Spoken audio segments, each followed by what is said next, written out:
Hello കൂട്ടുകാരെ, എല്ലാവർക്കും Rossi G ചാനലിലേക്ക് സ്വാഗതം. ഞാൻ വന്നിട്ടുള്ളത് വൻപയർ മത്തങ്ങ എരിശ്ശേരിയുമായിട്ടാണ്. കല്യാണ സ്പെഷ്യലും പാർട്ടി സ്പെഷ്യലും ഒക്കെ ഉള്ള എരിശ്ശേരിയാണ്. അതിന് വേണ്ടിയിട്ട് ഒരു മത്തങ്ങ എടുത്തിട്ടുണ്ട്.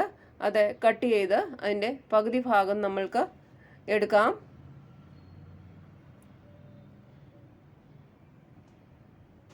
അതിൻ്റെ അകത്തെ കുരുവും കളഞ്ഞ്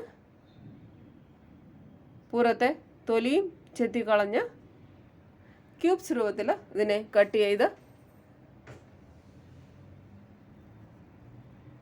കഴുകി വൃത്തിയാക്കി എടുത്തിട്ടുണ്ട്. ഒരു കുക്കർ എടുത്ത് അരക്കപ്പ് വൻപയർ 4 മണിക്കൂർ കുതിർത്തത് ഇട്ട് കൊടുക്കാം. മത്തങ്ങയും ഇട്ട് കൊടുത്ത് ആവശ്യത്തിന് വെള്ളവും ഒഴിച്ച്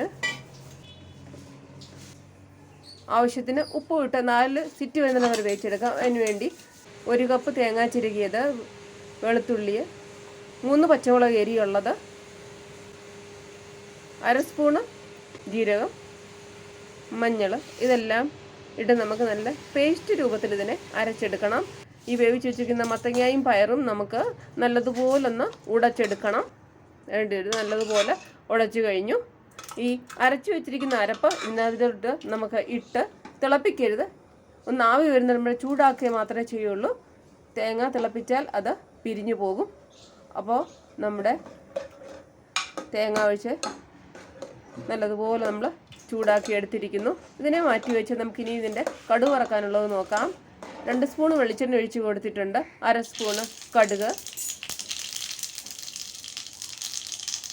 ഒരു ഉള്ളിയുടെ പകുതി, ഇതെല്ലാം ഇട്ട് നല്ലതുപോലൊന്ന് ഇളക്കി കൊടുക്കണം. 2 വറ്റൽമുളക് ഇട്ടിട്ടുണ്ട്. നല്ലതുപോലെ ഉണങ്ങിയതാണ്. ഒത്തിരി മൂപ്പിക്കരുത്, കറുത്ത് പോവും, കറുത്ത കളറ് വരും. ഇളക്കി കൊടുക്കാം. കഴിഞ്ഞ് കരിയാപ്പിലയും ഇട്ട് കൊടുക്കാം. അത് മൂത്ത് കഴിഞ്ഞ് 3 സ്പൂൺ തേങ്ങ ഇവിടെ എടുത്തിട്ടുണ്ട്. അത് നല്ലതുപോലൊന്ന് റോസ്റ്റ് ചെയ്ത് കൊടുക്കണം. ആ തേങ്ങ ചിരകിയിലാണ് നമ്മുടെ ഈ കറിയുടെ ടേസ്റ്റ്. അപ്പോൾ കടുവറ ഇവിടെ റെഡി ആയിരിക്കുന്നു. ഈ കറിയിലോട്ട് നമുക്ക് ഇത് ഒഴിച്ചു കൊടുക്കാം.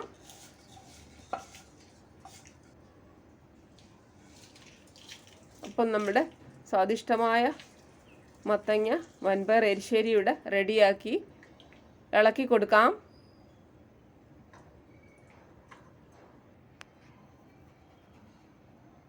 പിന്നെ ഗാർണിഷ് ചെയ്യാൻ വേണ്ടി ശകലം മല്ലിയിലയും ഇട്ട് നമുക്ക് ഗാർണിഷ് ചെയ്യാം. അപ്പോൾ നല്ല അടിപൊളി മത്തങ്ങ എരിശ്ശേരി റെഡിയായി. എല്ലാവരും ട്രൈ ചെയ്യണം കേട്ടോ. ഇഷ്ടമായ ലൈക്ക്, സബ്സ്ക്രൈബ് ചെയ്യണേ. ബൈ.